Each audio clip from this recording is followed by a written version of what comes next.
The last time we did a bodybuilder ancillaries video, it was like an hour.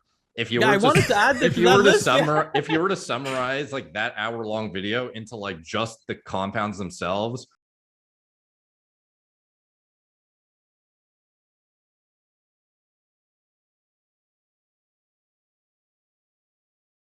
Let me go to the bathroom real quick, and then we should finish up on relationships and supportive Oh, partners. the I think it's, empagliflozin is getting to you, huh? Or you're not using yeah, it? I've been No, I've experimented with here and there, but Oh, I'm not. I just like I had a refeed this weekend, so I'm a water buffalo, and then Tuesday it goes. yeah. Take your I'll time, be take your right back. time. On that topic, Derek, yeah. I've come to the realization that canagliflozin has far better health profiles than empagliflozin. Oh, really? Yeah, for those that are just listening, there are these drugs called SGLT2 inhibitors, and they inhibit with different selectivity SGLT2 over SGLT1. The empagliflozin, the drug I've been using for a long time, is particularly selective of SGLT2. It was thought originally when they designed these, they really wanted them to be selective. But it turns out a lot of these very interesting studies now show that cardiovascular protective effects from SGLT1 inhibition. So, for example, SGLT1 appears to be upregulated in the left ventricle of people with heart failure, and blocking it directly seems very valuable. So there's a lot of studies now showing cardiovascular protective effects from specifically canagliflozin or dapagliflozin, but not empagliflozin. Or more interestingly, there are new papers from the last 2 years proposing that SGLT2 inhibitors be considered and be repurposed as anti-cancer drugs. So if you were to anti-cancer effects, if you were to propose like the most heavy hitting, and like when last time we did a bodybuilder ancillaries video, it was like an hour. If you were to add if you were to if you were to summarize like that hour-long video into like just the compounds themselves, the SGLT2 inhibitor that you just mentioned, what was it called again? Canagliflozin. Now, would you put that in your top 5 for like ancillaries? Like presumably you'd have something like for a bodybuilder, you'd have an ARB, I would think. You would have something to manage lipids like ezetimibe, presumably. Above and beyond that, I don't know if you'd put a beta blocker in the top 5 potentially for high level androgenic signaling, psychoactive effects, stress, etc. Then you'd put SGLT2, or what would be like the next couple like things? So the way I think of it is, first we look at cardiovascular effects. The left ventricle is enlarged because of heart rate. So there's a beta blocker. Probably, honestly, it would be nebivolol. Nebivolol, I found the most substantially improved. And it's long acting and it's reliable. And because even if you inhibit the heart rate after the workout with a short acting drug, like I was thinking, I don't think it's enough for bodybuilders. They need the long. No. So that's plus it's so selective that it doesn't lower exercise performance, and most people notice that exercise performance actually goes up. Improves. I know, improves. So the bumps are great. Yeah.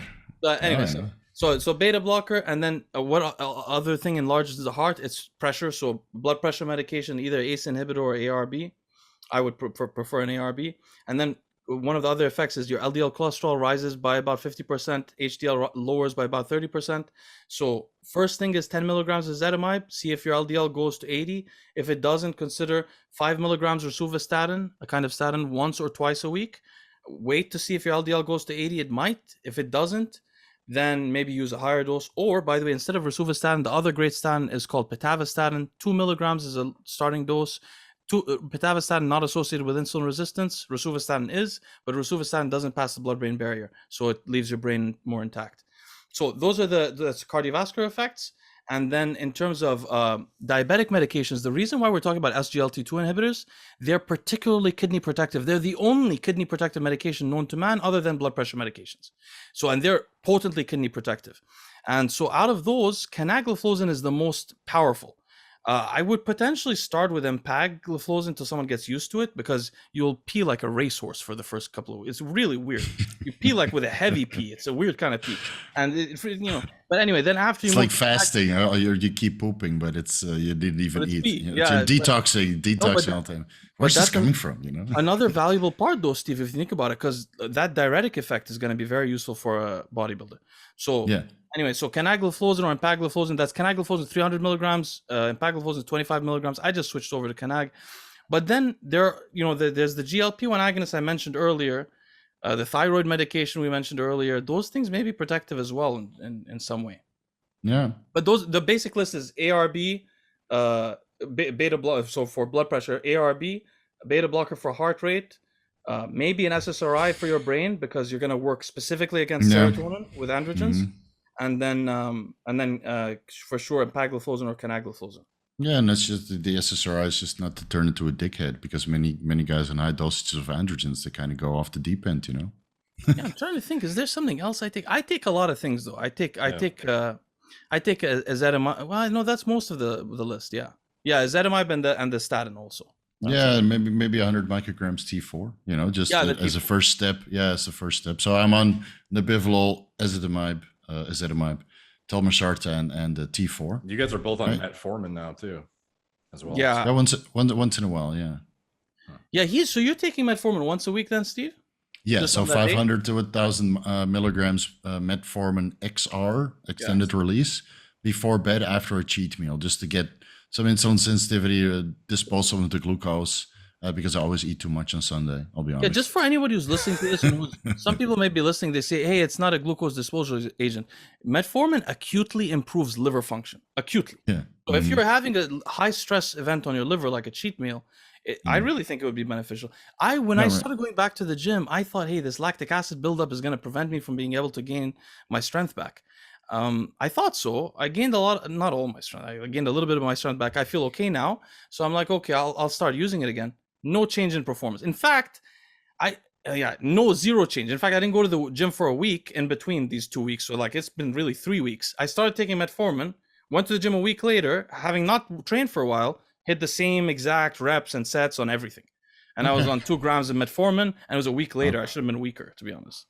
I noticed it when I was like at peak performance a year ago, right? And running a cycle and high calories. Then if I were to take 500 milligrams metformin, either sustained release or immediate release, the next day my workout would be impaired. Yeah. But now I don't notice it anymore. But maybe it's because I'm not at peak strength. That's what I'm thinking about myself too. I'm not as exactly. Who knows? I'm just not as like I'm 80% now at peak strength, or 85 depending on the exercise. So now I don't notice it. But back then I was like, man, the next day I was like, why is this last rep not going? You know? Yeah, but people may say, like, for example, oh, there's no point taking metformin because you're taking growth and whatever. Again, the liver. Metformin's main effects are on the liver. And recently I've been obsessing about liver cancer. God damn, metformin sensitizes your liver to anything that harms liver cancers. Anything. It's so prolific. It's so good for the health of the liver. It's really better for your liver than anything else. It's just nobody's focused on the liver. Metformin is a liver protective drug. Yeah, I'm 2 years away from adding it in daily. Yeah. Doesn't it raise SHBG too? Or am I wrong? I forgot. Or is that indirect from lowering IGF-1? Or improving the health of the liver? Well, yeah, indirect from that, I guess. Yeah. Maybe. Anyway, I use it, by the way, every day. So. Oh, do you really? How much do you take? 1,000 milligrams of XR. You're not. I'm not sure that 2 is better, but I think 1.5 is better on most people. Okay. I'm not sure that 2 is. I think some of the studies shows like 1.5 XR. Yeah. Yeah. So anyway, brothers, it was so good to talk to you guys. We always chat on text. No relationship talk. Derek sends me 9-minute voice note. I don't see his picture though, so it's very different when we talk here. I'm good if you guys want to do that other subsection that was left. Absolutely. Yeah, I got time, dude. So, but by the way, guys, how has it changed my life learning that WhatsApp you can play the voice notes at 2 times? Oh my god, dude! Way better. What a change, huh?